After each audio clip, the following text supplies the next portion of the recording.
And it burns, Ladies and gentlemen, we have not had time to upload it yet, but Gerard Batten, who's a big EU member of Parliament with UKIP, interviewed today for like 15 minutes. I've got two different parts. That'll be up tonight, tomorrow on the radio in the first hour with David Knight. Before I come in the second 2 hours, that will be aired here. Big interview. He's calling for a criminal investigation with UKIP of the Bilderberg Group. Bravo! Bravo! Bravo! You've done it again. Another Absolutely. major score. No. Major accomplishment. Put that in the win column. I just found out that we're actually broadcasting the video, too. I thought it was just audio. No, Max. Look, here's this. This is a chart of the US. Oh, yeah. Oh, the dollar is plunging right now. The dollar is plunging. You can't see it, though. No, I know how to do it. Oh, there you go.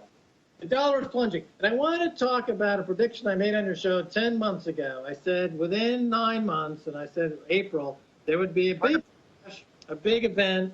And Here, start over. why? Because now we're on the air? What is I had to move the mic. What is wrong with you people?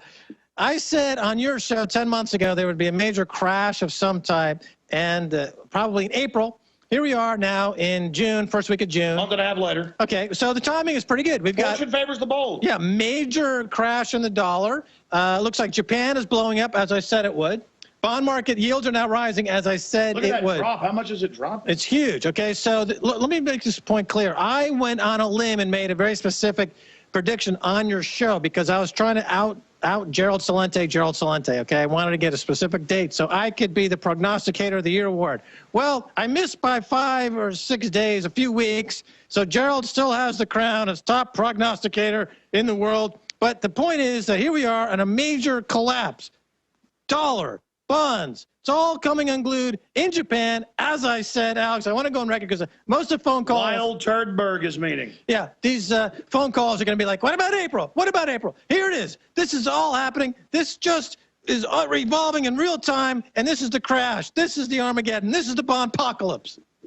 Now, additionally, I want to point out that I also would like to claim. How much has it dropped? That's huge. My prediction, if you were to price all of these securities against Bitcoin, then I'm absolutely correct that there was a major collapse in April. I know you don't want to go into the Bitcoin thing, but I just want to get that on record, that against Bitcoin, I was exactly to the day. But against... But let me ask you this question. Are you friends with Peter Thiel?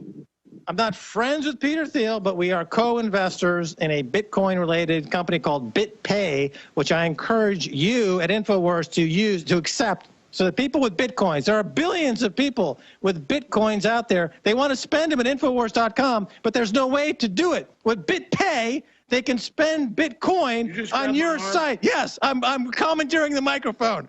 With BitPay, they can use Bitcoin to buy the Pro Pure water filters, to buy the InfoWars T-shirt, to buy the Paul Watson fan club buttons, to buy the Alex Jones, I saw Alex Jones at the mall buttons and T-shirts and the Pro Pure and the hemp cigarette and all the porta potties. They can buy them with Bitcoin using BitPay, BitPay.com. Now, Peter Thiel and I are co-investors in BitPay. So have you ever talked to him? No, I have not talked to him. He is one of the gang from PayPal that has made $1 billion or so. We came together simply because we're co-investors through the CEO of BitPay, a guy named Tony Galippi, who has me investing in BitPay. But you got to accept Bitcoin.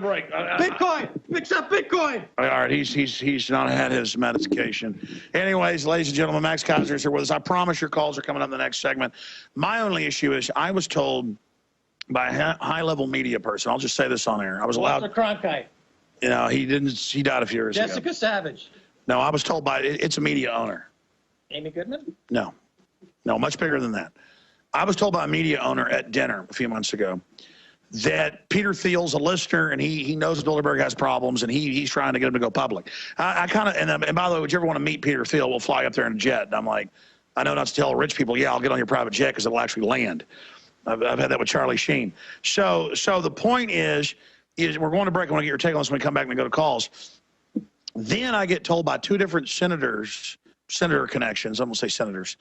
It's just Rand Paul. No, not like it was not. It wasn't Rand Paul. Actually, wasn't. Actually, wasn't. Peter Thiel. Wasn't actually Rand Paul. Oh, of course. I was just told, no.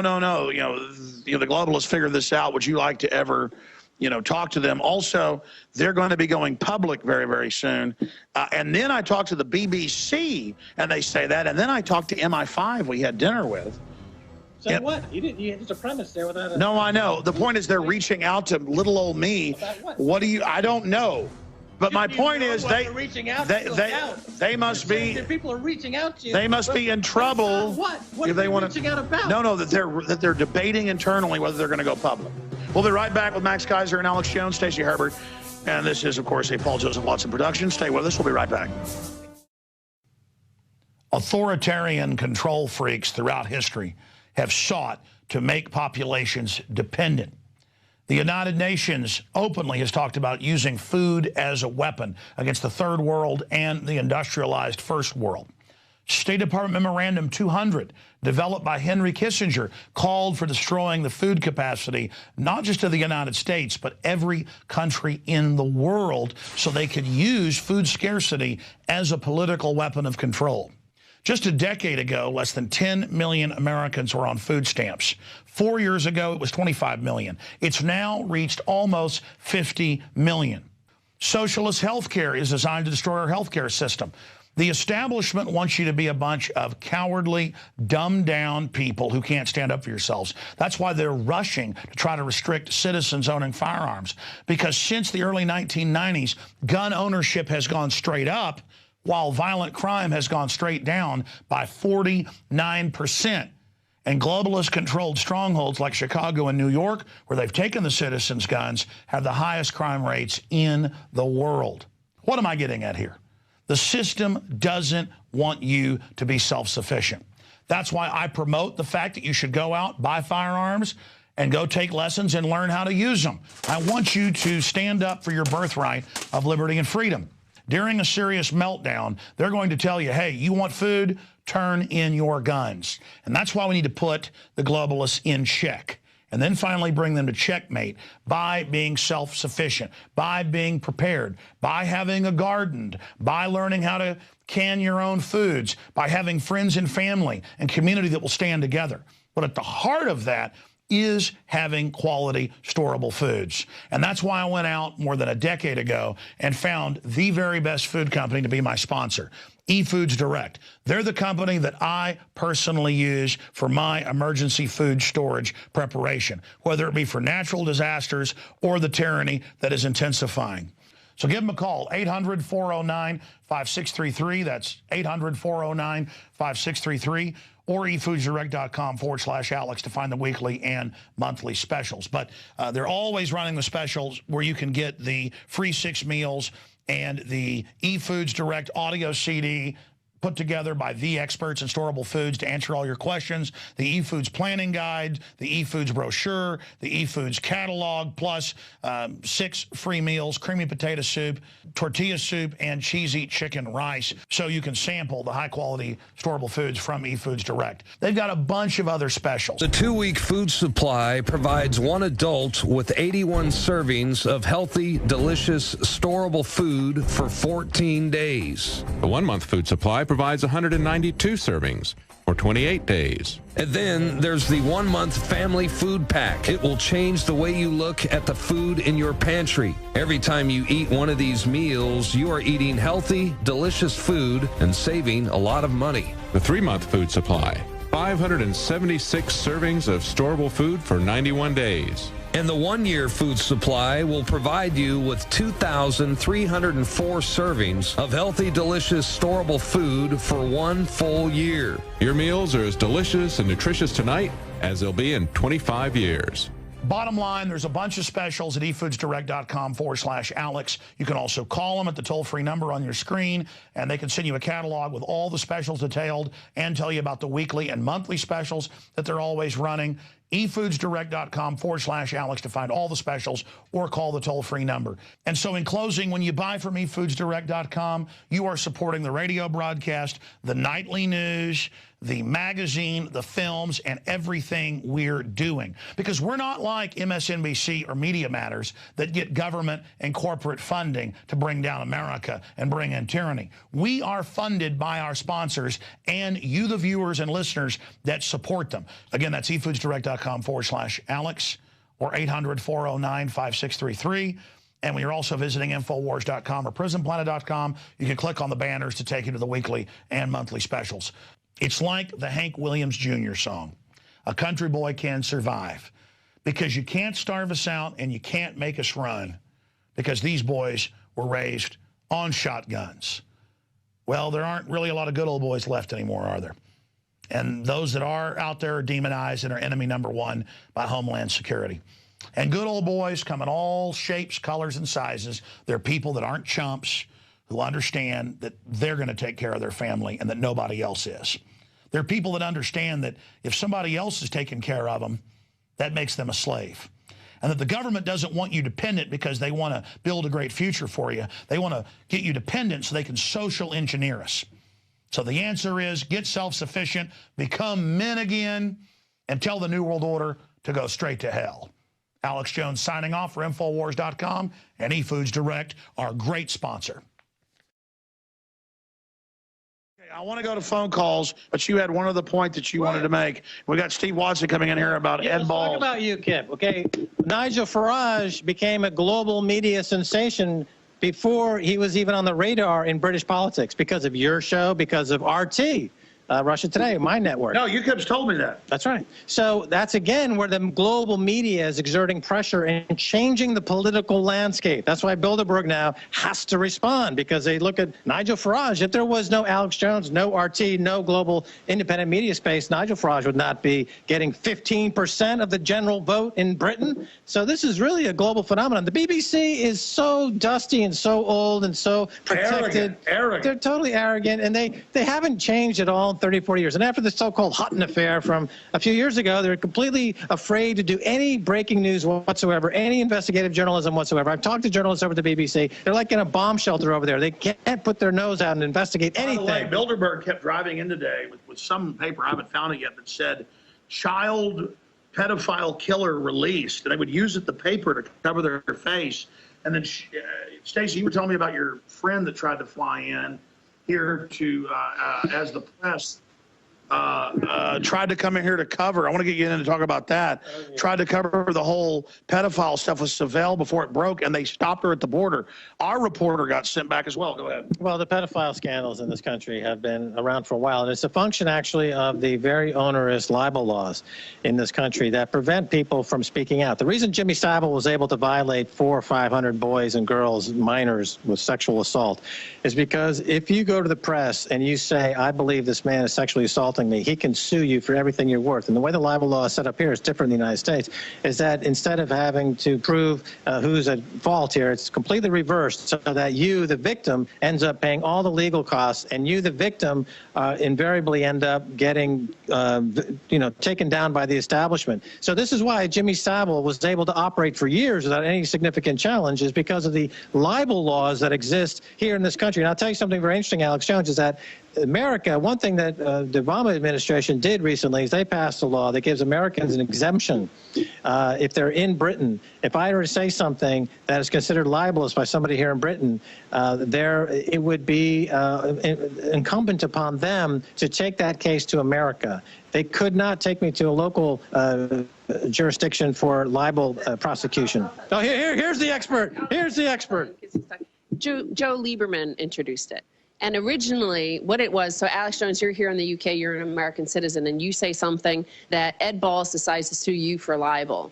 What would happen is that if it were not libel in the U.S. courts, which it wouldn't be, they will not enforce it. The U.S. courts will not enforce a libel judgment. Now, Joe Lieberman tried to make it that, in fact, there would be an automatic 3 times penalty against the UK citizen or person who sued you in a UK court to do that. So that is a certain exception and something that's good that happened for the U.S. citizens. It gives you like basically a loophole in the law, in that a lot of times you'll say that guy is a jerk, and they'll say I'm going to sue you for libel, and say, well, that now the way the law reads under Lieberman is like if it's not considered libel in the U.S., then they can't sue you here in the UK. So it's a loophole that you, as an American broadcaster now in the UK, you can say pretty well anything you can say, you would say in America here, and nobody in the UK establishment can essentially sue you for libel. You've got a free, open speech here thanks to Joe Lieberman. So that's one thing that got through, that Joe Lieberman. Everything else he does, I don't like.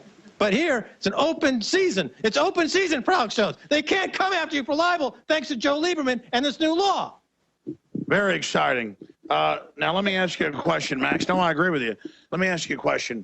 We're going to go to phone calls here, but then I want to come back and ask you, where do you see things going for the global bankers? Like how would they like to see things go versus how you see them going? And let's look. Can you go get Steve, who just ran into Ed Balls? Tell people who Ed Balls is. He's the Keebler Elves' mommy. No, he's the shadow. They have shadow government. Yeah, they have shadow government, so he's the shadow chancellor, of the exchequer, which, of course, is always the finance minister. So go get Stephen here. I want to take some phone calls. Thank you for holding. Kathleen in Britannia, Albion or England. You're on the air with Max Keiser, who's up past his bedtime. Hi there. What's you hear me? Hi there. We can barely hear you, but go ahead. Yeah. You can hear me now? I can hear you now. Loud. Okay.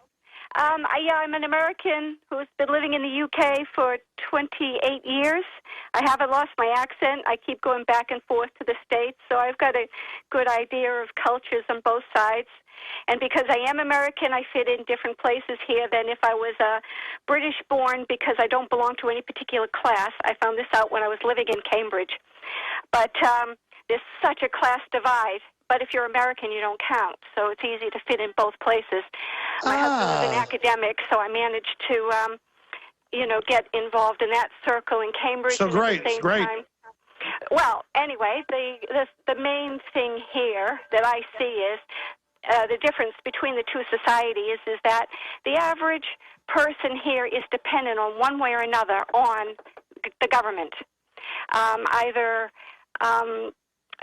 through, the NHS, which most people have, access to, or benefits like housing benefit. Now, I have two children who both work and are paying taxes, and we still, because of prices, cannot afford a place to live outside of here, and we still... Sure, so it's collectivization and control, domestication. All right, so can I ask? Right. So the question then is: you're just making a comment about how to contrast the two countries, really? That is part of it, but I just have to get my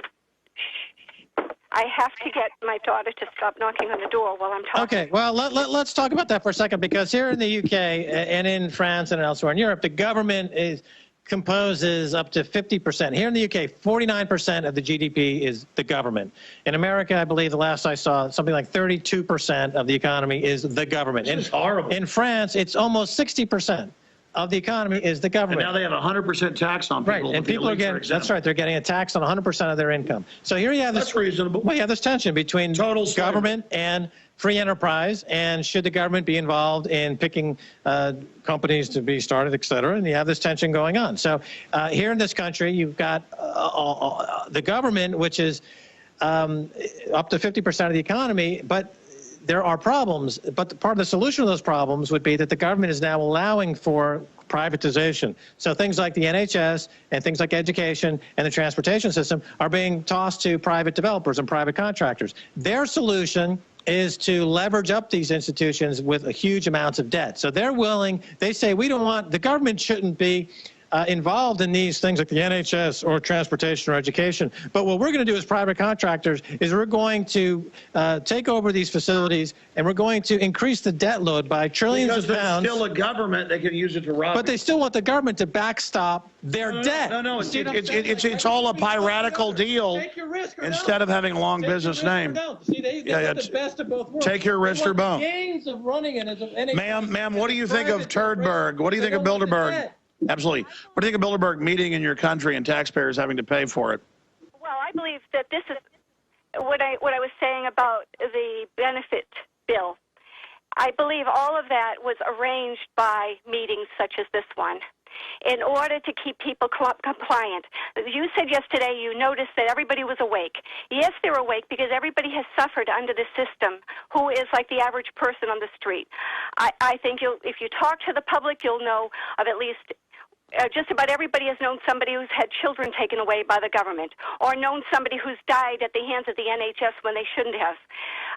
There is so much suffering. Yeah, everybody I know talks about how my wife went in to have a small thing and died. Absolutely, you're right. No, I think that's why they're awake, because they're under the eugenics hammer. God bless you, ma'am. Good to hear from you. I agree with you. Scott in Idaho. You want to talk about Bilderberg? You're on the air with Alex Jones and Max Keiser. Both of you. Hey, buddy. It was George Washington, I believe, Alex, that said truth will ultimately prevail where there be pains taken to bring it to light. And I think that that's a lot of what we're trying to do.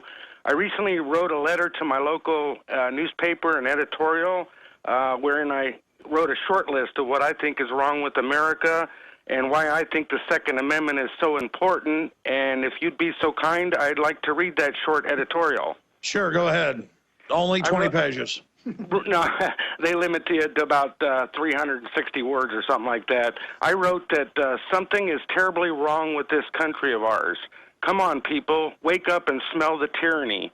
Endless wars, torture, extraordinary rendition, highest incarceration rate in the world, government spying and surveillance, drone attacks on sovereign countries, presidential kill list, phony elections, runaway debt, political corruption, corporatism, judicial corruption, gun running, fast and furious, media manipulation, excessive taxation, propaganda, human experimentation, weather modification, Ponzi schemes, private banks dictating national monetary policies, oppression of government whistleblowers, depleted uranium, FISA wiretapping, immoral leadership, cronyism, nepotism, backroom congressional deals, secrecy, destabilization of countries, militarization of law enforcement, fusion centers, assassinations, trillions of dollars missing, war profiteering, cover-ups, lies, deceit, checkpoints, free speech zones, no speech zones, warrantless searches, Guantanamo,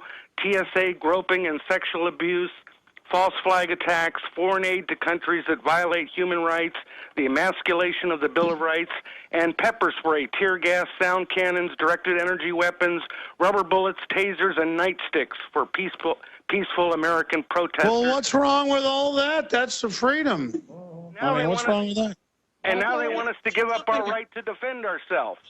This sounds exactly like a song from Gil Scott-Heron. Gil Scott-Heron was one of the first rappers going back to the 1970s, part of the movement which included the Last Poets. And during the civil rights period of the late 60s, early 70s, when the emergence of black culture in America, you had artists like Gil Scott-Heron who would sing songs using that type of words, that type of phraseology. And at the time, of course, most of America would not consider someone like Gil Scott-Heron an artist, but it turns out that he's a prophet, that Gil Scott-Heron was a prophet of who we are today in America. He's written some brilliant material. You look back about the Reagan years, a track called B-Movie, or another track about winter in America. I mean, these are some of the artists in American history that have been ignored, and that if you want to find out, the prophets of who saw all this coming, you go back and you find out that this is not a shock to a lot of people who have been oppressed before the white guys started getting oppressed. There's a lot more oppression in the ghetto. Absolutely. Thank you, caller. Great points that you made here. We're going to go to Steve Watson, who just ran into the shadow chancellor of the Exchequer here in just a moment. We're going to end the show here in about 15 minutes. Max Keiser past his bedtime. We appreciate him joining us at maxkeiser.com. Follow him at Twitter at Max Keiser. Follow us on The Real Alex Jones. We've also got some reporter pages right now. Our tripod is broken, but we're trying to fix that. Richard is operating as a human tripod right now. Steve Watson is here with us briefly. I want to go to Wes and Will and Corey and Dean at least before we end this transmission. But an example of how thousands of protesters showing up, you never know where they run into the globalist. And that's what's important. And Steve Watson, thank you for joining us. Tell us, is it okay to put your girlfriend on television? Tell us, what a nice lady.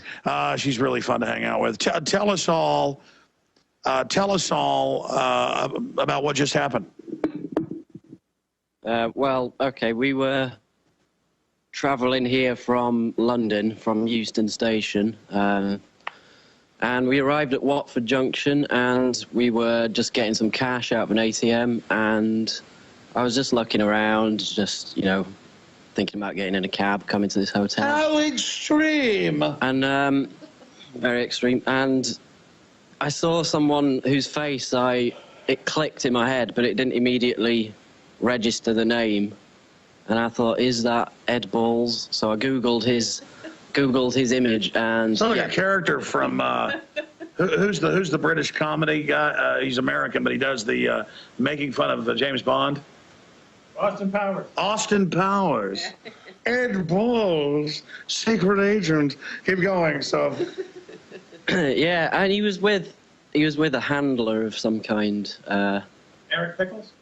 Yeah, possibly. But it was definitely him. Eric Pickles, I presume. Yeah, it's like 400 pounds. Was it a 400-pound guy? No, it wasn't. Okay, it was a skinny guy. It wasn't Eric Pickles. Anyways.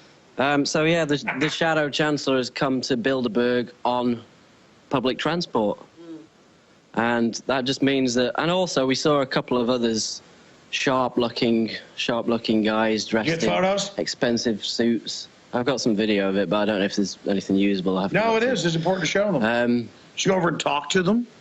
Well, I saw Ed Balls. It registered in my mind. I went outside, and I couldn't see him anywhere. And there was a guy hanging around that I thought he was with, and we waited for about 15 minutes, but he'd gone. So then we got in a cab, and we asked the cab driver if he'd taken anyone to the Grove.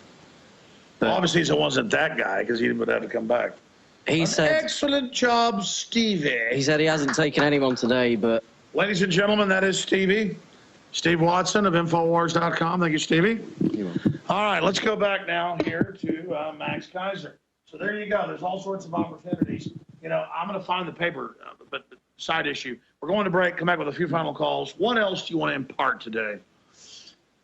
Well, aside from my plug for BitPay? Yes.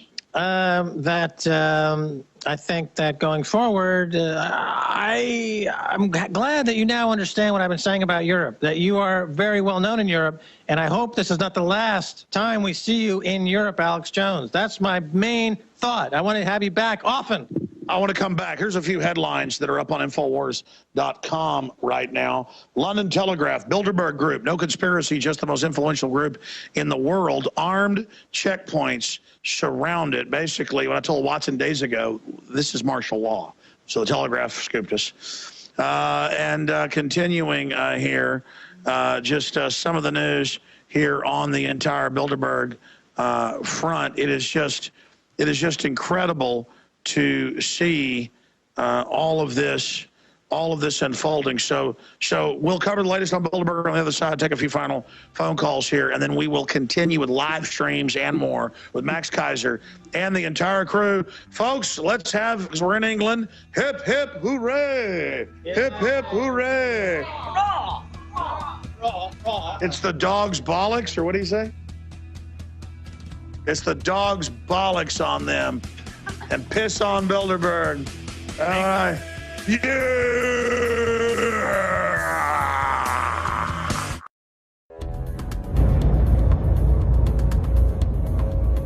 Our viewers have demanded it, so now you're gonna get it.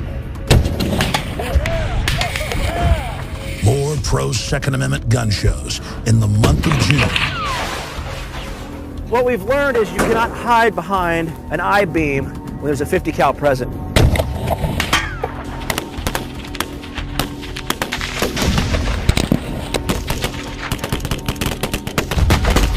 Brothers in Arms, 50 cal ammo review, and more. Coming in the month of June to the InfoWar.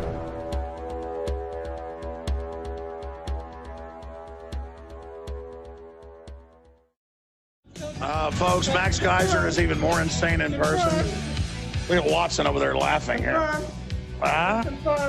Stevie over there. Me with the gun, you with the belt feeding me, huh? That's a Dr. Strangelove quote, ladies and gentlemen. Let's jam in some calls of polite people. Here's my Alex Jones impression. Put your headphones on so you can talk to the listeners. Bill Hicks. I am not Bill Hicks. I've never been Bill Hicks. He knows the secret. Okay. Keiser, stop it. I'm not. No, not me. I'm not. I am Bill Hicks. Come on. Wes in Indiana, you're on the air. World order. Oh, sorry. Bleep that. Keiser is literally, I thought it was all an act. This man is certifiably insane. Wes in Indiana, you're on the air. You got to plug this in to listen to him. Oh, yes. Technology is always changing, isn't it? Go ahead. Go ahead. You're on the air, Wes. Hello, Wes. Can you hear me, Alex? Yeah, I'm sorry. We're in the romper room right now. Hello. First and foremost, I want to thank you for taking my call, and I love the work that you and the crew at Infowars.com are doing, especially the press coverage that you're giving to the Bilderberg conference. It wasn't even until a few months ago that I was turned on to you and your website by a friend of mine at work, and I thought that, people at work called me a conspiracy nut because of what I felt was wrong in this government, and here you are just, putting all this out there for everyone to see, and it just justifies everything that I've always believed about our government. What I want to ask is, people are protesting, they're creating petitions, they're yelling, they're getting mad about everything that our government is doing, but when is enough enough? I feel that what the people here in America are doing is not effective because these politicians continue to get away with what they're doing. When do we? That's a good question, Max. Okay. That's a good question. How do we, instead of a question, it's a question. Right. What do we do to defeat them? Well, I have my opinion on this, and I think it's a three-pronged attack. Number one, independent media. We got that covered. Number two, you got to hit them in the currency level. That means that local currencies, like here in the UK, there's the Bradford pound, I believe. In Bradford, they have their own currency. So the people, the Bristol pound. So the people in Bristol have traded their own local currency, and they trade with each other. So it's all very local. So media, currency. And then thirdly, I think that I'm very seriously believe that cryptocurrencies are an important mix of how to defeat the New World Order. Bitcoin. I sincerely believe it. I'm appreciate the fact that I can be able to talk about it on this show. The dollar plunge today. What's going on with that? But look, the dollar is plunging. Bitcoin price is holding up, and gold and silver have been acting very well. The dollar is a vulnerable currency. They now admit they've been artificially trying to suppress gold and silver. Well, they, of course, would they'd have to be, you can't just manipulate bond prices and stock prices and credit default swaps without also or LIBOR. Implied with all that is manipulating gold and silver. It's all part of the same matrix of markets that are being managed. Visit Infowars.com and PrisonPlanet.com. When you're on the site, you can also tune in 24 hours a day to my daily radio broadcast. There's also a free iPhone app to listen to the syndicated radio show when and where you want.